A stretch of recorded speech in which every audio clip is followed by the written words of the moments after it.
கர்த்தருடைய பரிசுத்தமுள்ள நாமத்திற்கு ஸ்தோத்திரம். இன்றைய நாளின் தியானத்திற்காக ரூத்தின் புஸ்தகம் 2ஆம் அதிகாரம் 12வது வசனம். உன் செய்கைக்கு தக்க பலனை கர்த்தர் உனக்கு கட்டளையிடுவாராக. இஸ்ரவேலின் தேவனாகிய கர்த்தருடைய சட்டைகளின் கீழ் அடைக்கலமாய் வந்த உனக்கு அவராலே நிறைவான பலன் கிடைப்பதாக. இஸ்ரவேலின் தேவனாகிய கர்த்தருடைய சட்டைகளின் கீழ் நிரந்தரமான பலன் கிடைக்கிறதாக வேதம் சொல்லுகிறது. எனக்கு அருமையான தேவ பிள்ளையை, இன்று கர்த்தருடைய சட்டைகளின் நிழலிலே இருக்கிறாயா? இன்று எந்த நிழலிலே நாம் நின்று கொண்டிருக்கிறோம்? கர்த்தருடைய சட்டையின் கீழ் இருப்போமானால் நிரந்தரமான நிறைவான பலனை கர்த்தர் கட்டளையிடுகிறவராக இருக்கிறார் என்று சொல்லி வேதம் சொல்லுகிறது. சங்கீதக்காரன் சொல்லும் பொழுது 91ஆம் சங்கீதத்தில் அவர் சட்டைகளின் கீழ் அடைக்கலம் புகுவாய். அவருடைய சட்டைகளின் கீழ் அடைக்கலத்தை கர்த்தர் கொடுக்கிறவராக இருக்கிறார்.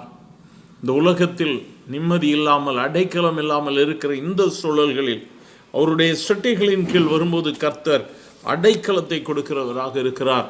மூன்றாவதாக மல்கியா தீர்க்க தரிசன புஸ்தகம் 4வது அதிகாரத்தில் வாசிக்கும் பொழுது அதன் சட்டைகளின் கீழ் ஆரோக்கியம் இருக்கும் என்று சொல்லப்பட்டிருக்கிறது.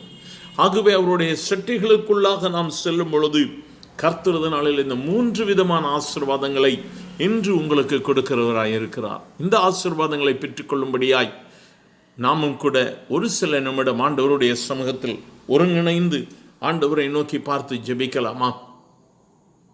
எங்கள் அன்பின் ஆண்டவரே, இந்த காலை வேளையில் நீர் கொடுத்த வாக்கு தத்தத்திற்காய் ஸ்தோத்திரம். உம்முடைய சட்டைகளின் கீழ் நிறைவான பலன் உண்டு. உம்முடைய சட்டைகளின் கீழ் அடைக்கலம் உண்டு.